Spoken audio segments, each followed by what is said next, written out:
And I'm also here with Jack and Marie McNeil, dear friends of our family, and sort of the appointed unofficial spiritual guiders of the Savage family. I'm very pleased to have them here. You know, as a public figure, I get to speak on a lot of occasions. Dinners, conventions, business meetings, ribbon cuttings, hockey tournaments, dog shows, classrooms, blessings of fleets, flower shops, flag raisings, flag lowerings, pancake breakfast, parades, and lots of different things. And most of it is pretty simple. Today is not so simple because to talk about our faith and our faith journey is a very deeply personal story.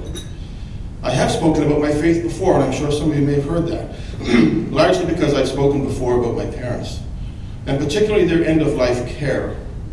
And for me, that is a story of deep faith, and it is also a story of deep faith for my family. Let me just start at the beginning. I won't take long. I'm one of 7 children of Margaret and John Savage. I was born in Belfast, spent my early years in South Wales, and Mum and Dad and 6 kids came to Canada in 1966. Bridget was born in 1967 in Canada. My father used to say she was the only unfunded Confederation project in Canada in 1967. So we were 7 kids and Mum and Dad, what the Premier might call a mini family.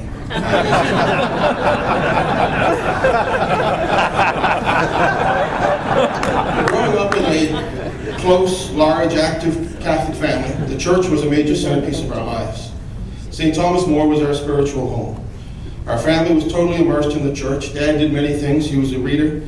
He was an usher, a lay distributor, a member of the men's club. And for my mother, I often tell people I was 12 years old before I realized there were women in the world who didn't belong to the CWL.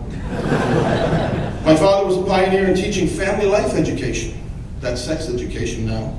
In the pre-marriage courses in the Catholic Church.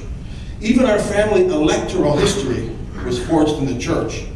When a year after Dad lost the federal election of 1972, my mother was elected to parish council in a spirited election, and she retired undefeated. A record she never let my father forget. We attended Mass every week, no exceptions, and we all attended catechism right through to grade 12. Some things in our family were non-negotiable. We sat in the same area of church, pretty much the same pew, for many, many years. Left-hand side, 2/3 back. Don't take our seats. We'd often come charging in late, Mom and Dad trying to get us all ready, and usually as we came into the pew, one of us was getting our ear clipped for speaking in church. And that was the routine. Even the routine extended beyond church, after church. Brunch at home, where Dad made his famous, what he referred to, thank you very much, as an egg omelet. I'm not entirely sure what it actually was. And then we'd clean the house. That was the routine. There was great comfort in the traditions that centered on church. We were all active in church. St. Thomas More was an active church. The men's club was an amazing collection of people who lived faith through action and had a bit of fun at the same time. In the late 1960s, early 70s, my father and others, including Jack, were involved in North Preston setting up a medical clinic and childcare. The community needed a baseball field, so my father said, well, we'll build it from the church. He knew nothing about anything about how to build a baseball field, including what to do once it was built. It didn't look like a cricket pitch to him. But these men, some of whom had some expertise in construction and building, but most of whom had no clue but a big heart, built the field. They took on remarkable projects. Another highlight for me, I remember many years, in the early 70s, our church would have a father-son banquet, which I'm sure now would be a parent-child banquet. But back then they called it a father-son banquet, and they brought members of the Voyageurs over, the Nova Scotia Voyageurs, and we got to see some of our great players, got to meet some future stars. I was blessed to be born a Montreal Canadiens fan, and they were the farm team of the Montreal Canadiens. Right, Steven? I mentioned family life education, not sex education. Dad was a big believer in education for young people about the choices ahead of them. It was pretty contentious 40 years ago, but Dad would travel the province as part of the marriage course and talk about family life education. I can't tell you how often people tell me now that they learned sex from my father. He encouraged them not to say it in public when he was the premier, but other times. He took the message to other places as well. I remember one time when I was a member of Parliament in Ottawa, the Hill Times was doing a survey of what is the most pressure-packed thing you've been through in your life. Thinking it would be something that happened on Parliament Hill, Jack, one of those many things where we get embarrassed when we're MPs. I said, no, the most embarrassing moment of my life, the most pressure-packed moment of my life was being in grade 8 when my father was teaching the class about sex education. I also remember a nun once in Antigonish telling me, I knew your father, he taught me about sex. I said, I'd like to know more about that. They were dealing with a lot of young girls who were getting into a situation that they didn't know how to deal with, and they didn't know enough about it. They asked my father to go up and talk to them about what some of these major issues were, and they appreciated that very much. My father also did a lot of work with alcoholics and drug-dependent people. One of the things that hung on the wall at our house was this saying that some of you may recognize as the Serenity Prayer, and came to be known as the Alcoholics Prayer. God grant me the serenity to accept the things I cannot change, the courage to change the things I can, and the wisdom to know the difference. I was at the Metro Center one time, and a gentleman came over to me, and he pulled out his wallet, and he pulled out of this wallet this crumpled piece of paper that had been there for 35 years, and it was the Alcoholics Prayer that had been given to him by my father. So the church was at the center of our lives as we grew up. As we reached adulthood and spread out, the seven of us, we all took different paths. The church became a bit less of a focus for us until we realized how much we needed it. For me, I attended Mass on a regular basis. I met my wife, Darlene, our first year of university. We were engaged in '86, married in '87. That's right. We were married at St. Thomas More. Father Art Snow of St. Luke's co-celebrated the service for us. Darlene's mother, Miriam, who's here today, is a long-time and faithful member of St. Luke's Anglican Church. So for a number of years, we settled into a pattern when we were married without children. I would go to my church, and Darlene would go to her church. Sometimes we would go to each other's church. It was when our daughter Emma was born that we decided, that we wanted to attend church as a family. I can't recall all the specific conversations we had about it or how we made decisions, but we didn't want to split up the family to go to church. The sense of the church and the community of the church was very important to us. I do remember a conversation with my mother. My mother could solve anything over a cup of tea.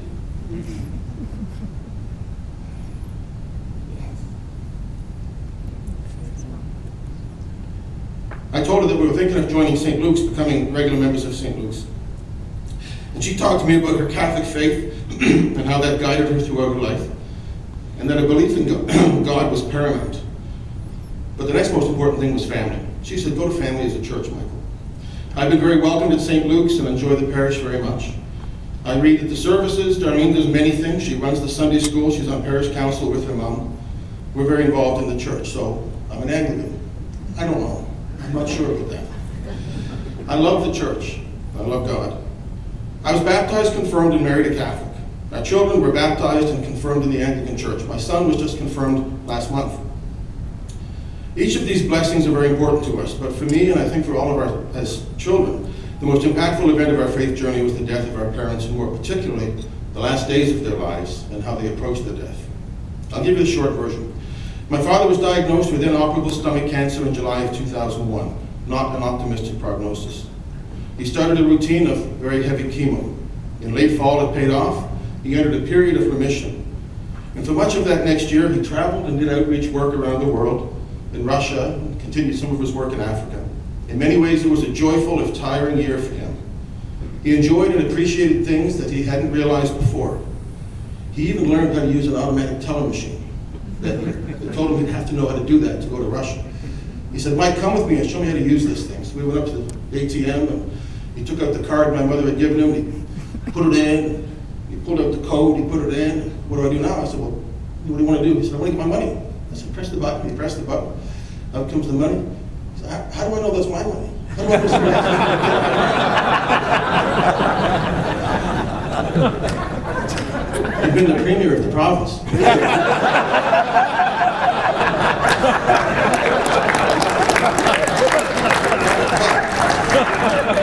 But he didn't think the province is an ATM. I know that. In November of 2002, the next year, his cancer returned, and we all knew the outlook was not good. Then on December the 12th, my mother collapsed at home. My father, not given to panic, called me in a panic. We managed to get Mom to the Dartmouth General Hospital, where she was in great distress. She was diagnosed with bowel cancer, a fairly advanced bowel cancer, a cancer that had clearly taken control of her while she was focused on Dad's health. This was just prior to Christmas. Now, at this point in our family life, we had settled into a Christmas routine where we were all over the country, and we decided that we would have every second year as a home Christmas. So everybody bought into that every second year we'd come home and we'd have Dartmouth Christmas at Mom and Dad's house. This Christmas clearly was going to be different. Everybody came home. As we gathered that holiday season, we knew that things were changing for the family. We talked about what was facing us and how to manage ourselves and the care of our parents. Mom came out of hospital for Christmas, the first Christmas we had outside of her house. We celebrated it at my house. Our first hurdle was an operation scheduled for Mom on New Year's Eve to remove part of her colon. As we prepared for the procedure, gathered in the family home, our childhood practices and comforts came back to us. Not sure what we could do to help Mom, we decided to pray. Along with Jack at that time, we prayed and even sang some terribly sung hymns together in the home. The operation went well. The primary purpose was to reduce the pain, not to solve her problem. But it went well. We were under no illusions about her long-term prognosis. We thought still that Dad was sicker at that point in time. Dad, ever clinical, coordinated the family efforts, but it was at around this time that the strength of our family became evident. Two of my sisters, the youngest and the oldest, Sheila and Bridget, who's here, decided that they would leave their jobs and their lives in Toronto and Ottawa, move into the family home and provide full-time care to Mom and Dad. This extraordinary sacrifice galvanized our family's approach to Mom and Dad's care. In early January, Mom was assigned to palliative care. The bedroom at home was turned into a home version of a hospital room. Dad and Sheila and Bridget provided 24-hour care. We brought in home care nursing as needed, but each of us would come as often as we could, morning, noon, and night. And while it was difficult for those who lived in Dartmouth, I think it was even more difficult for three of us who lived away and couldn't be part of that process. It was early in this process that we turned to a special support, which became invaluable to us. One of Mom's relatives in Ireland had bought over a prayer book for Dad when he was first diagnosed. It's this book, the Glenstall Book of Prayer, Benedictine Abbey in Ireland. It became very important to Dad and to Mom, and to all of us. Mom loved it. We began a routine of gathering at her bedside 3 times a day to read prayers. Whoever could make it, family, friend, or visitor, people came to do the routine. Often Marie and Jack, Archbishop Hayes, others, her relatives who came over, anybody who wanted to be part of that, and who were there when we had these sessions would join in. Without fail, it became our routine. It became our daily touchstone. I remember once, before we even knew that Mom was palliative, she was in the Dartmouth General, and she told some of us that she expected that she'd be dead by April. She passed away on the last day of March.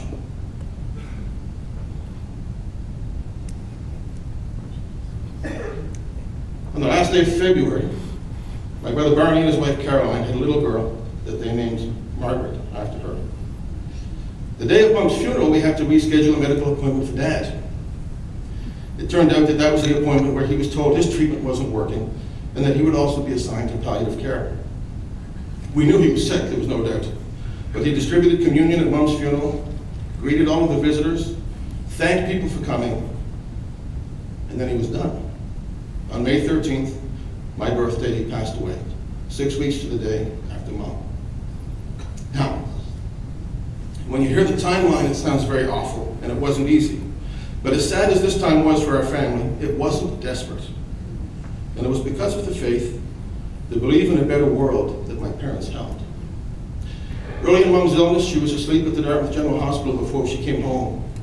I was visiting, and I sat beside her, and she opened her eyes and took my hand. And I said something to her that I said to both of my parents many times when they were sick. I said, Mom, tell me something. She said, what can I tell you? Tell me something I need to know. She said, you're doing okay. You've got a wonderful wife and kids. You don't need to know much from me. I said, Mom, tell me something. She thought for a second, and she said, okay.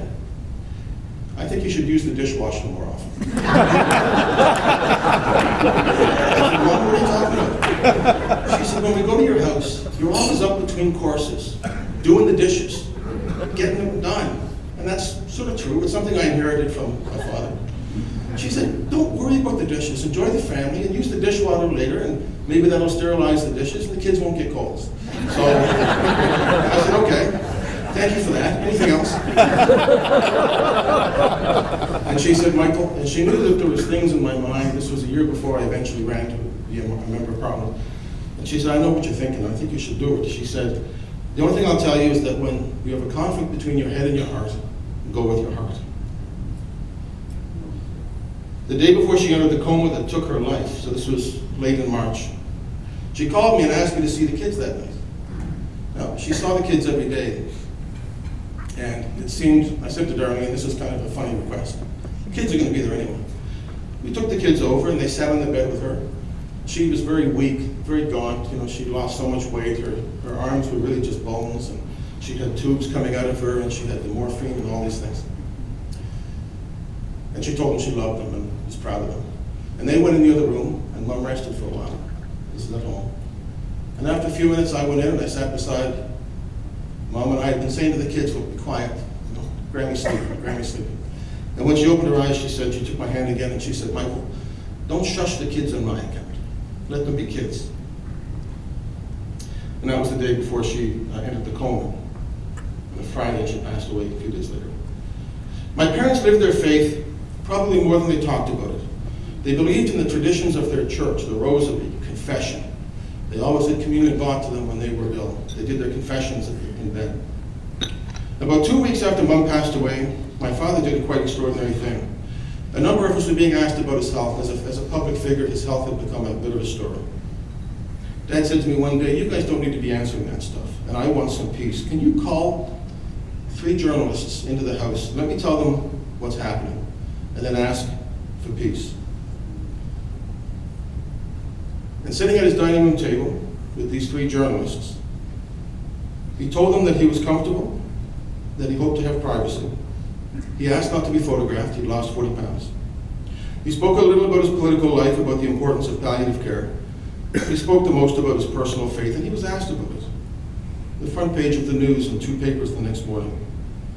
He said, and I quote directly, I'm quite happy. I have no qualms about dying. I would like to live the rest of my life in some peace. About his faith in God, he said, believing in God gives you a reason for being and for doing. It's what I've always followed. It's something I've always obeyed and worked with. I must say I find it a real treat in the end. Somebody once said you can pretend to have faith, but there's no faking it when you're dying. Another occasion I recall, Mom had trouble with some of the medications that she was on, and at times her feet would swell up quite grotesquely. They would dry and they hurt. We would rub ointment on her and comfort her. And I actually loved doing that. It gave me such a sense of giving back to the woman who had done so much for me, in a tangible, tactile way to help alleviate her pain. But it didn't make her better, and I found that frustrating. I once expressed my frustration to Dad, saying, it's so hard to watch her die. And he said, Michael, you have to understand you're not watching her die. You're helping her die. And you'll help me too. And you have to believe it's not the end of the journey. Your mother and I believe there is a better place. And you must believe that as well. We kept on reading the Glenstall, and Mom and Dad did their rosaries. Their approach to their last days was consistent in the belief of eternal life, but different in other ways. Mom accepted all the recommendations that the family and her medical team gave her in pain management. She just said, look, do what you need to do. And my father, if any of you recall him as premier, he was a little more obstinate about those things. He wanted to work. He wanted to be productive. He resisted some pain medications because he didn't want to be addle-minded, he said. In fact, we had to bring him into the hospital at one point in time to get the medications right into the palliative care ward of the hospital. And he was really struggling with where he was psychologically. He was trying to deal with this. I remember one time I was in the hospital with him, and he said over his eyes, and he said, oh, good, you're here. 3 things. Grab your pad. I said, pad? So I reached over and I pretended to get a piece of paper. I said, go ahead, Dad, 3 things. He said, first of all, I want you to talk to our accountant and our lawyer, David Thompson. I want you to tell him that I don't want to pay a lot of tax when I die. I want it to go to the kids. Can you make sure you do that? And I said, okay. What else? He said, that guy on the radio. I was listening to him the other day. I said, that guy on the radio. The other guy, the funny looking guy. I said, Rick Howe? He said, no. The funny looking guy with the eyebrows and the ears. Rex Murphy. He said, yeah, Rex Murphy. I heard him say something the other day. I can't remember what it was, but I want you to call him and tell him I thought it was good. So I got my little pad. I'm okay, don't pay taxes, call Rex Murphy. I said, what else, Dad? What do you mean? I said, I thought there was 3 things. No, there's just 2. That's not bad for a guy who's dying.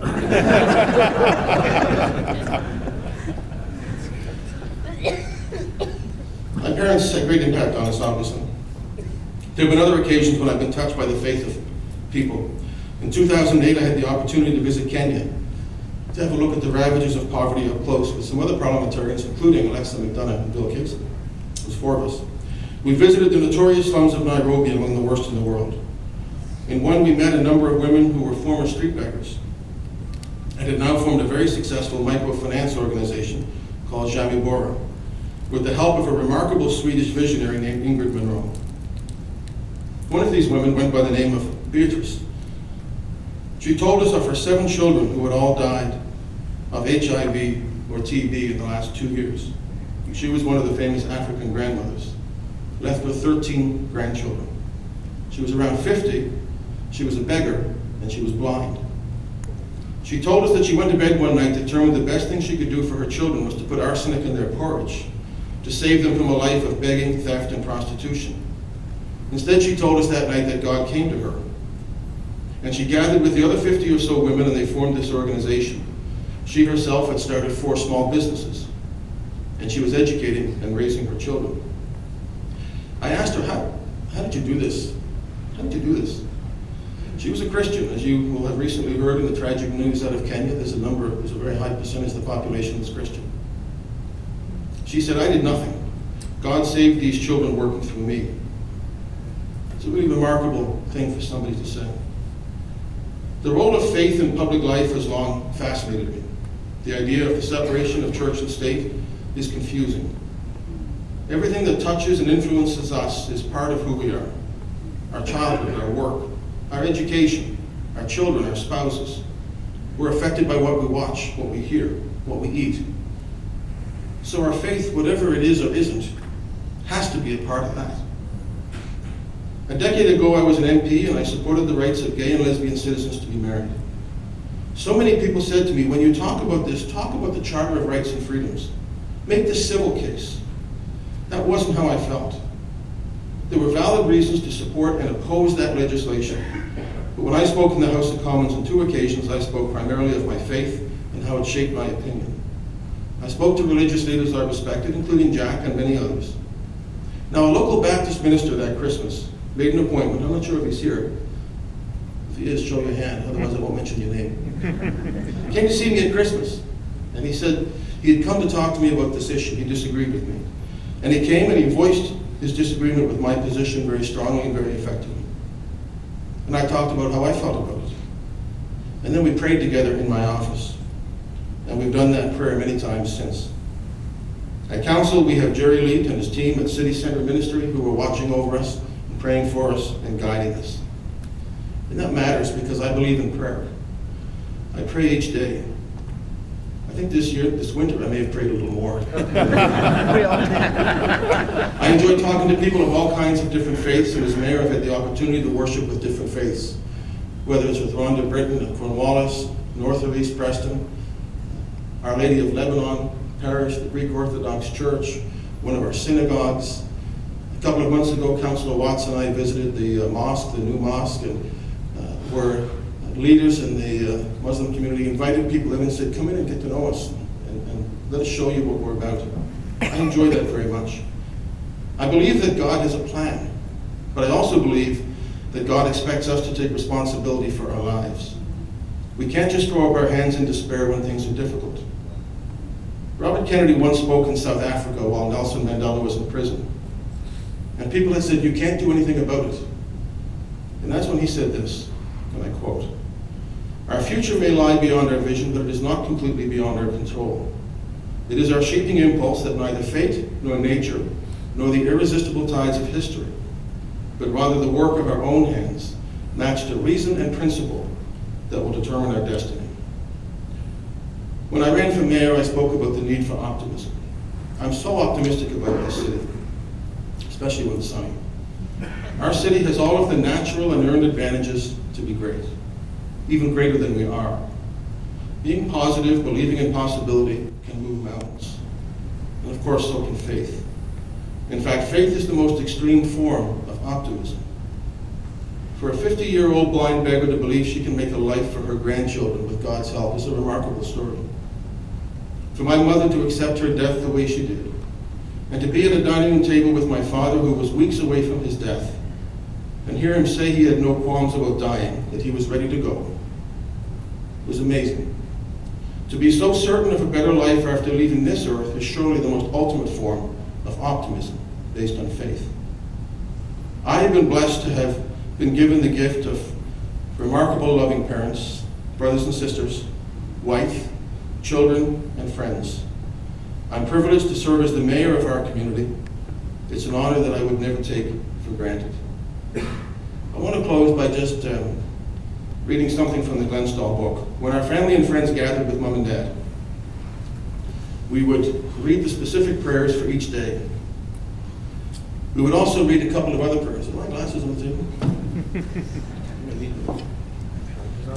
Oh, they're here.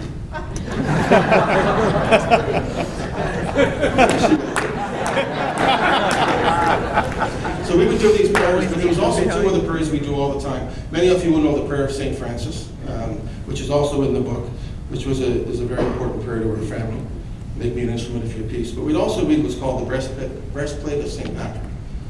We'd read it every time we prayed. Of course, it's from St. Patrick of Ireland. It's alleged to be from St. Patrick. And it meant a lot to us. I'd like to just read part of that for you now. I bind unto myself today the power of God to hold and lead, his eye to watch, his might to stay, his ear to hearken to my need, the wisdom of my God to teach, his hand to guide, his shield to ward, the word of God to give me speech, his heavenly host to be my guard. Christ be with me, Christ before me, Christ behind me, Christ deep within me, Christ below me, Christ above me, Christ at my right hand, Christ at my left hand, Christ as I lie down, Christ as I arise, Christ as I stand, Christ in the heart of everyone who thinks of me, Christ in the mouth of everyone who speaks to me, Christ in every eye that sees me, Christ in every ear that hears me. I wish you all the blessings and joys that you can possibly have. I wish you all a very happy, healthy, and successful year until we meet again and tweet again a year from now. Thank you all very much.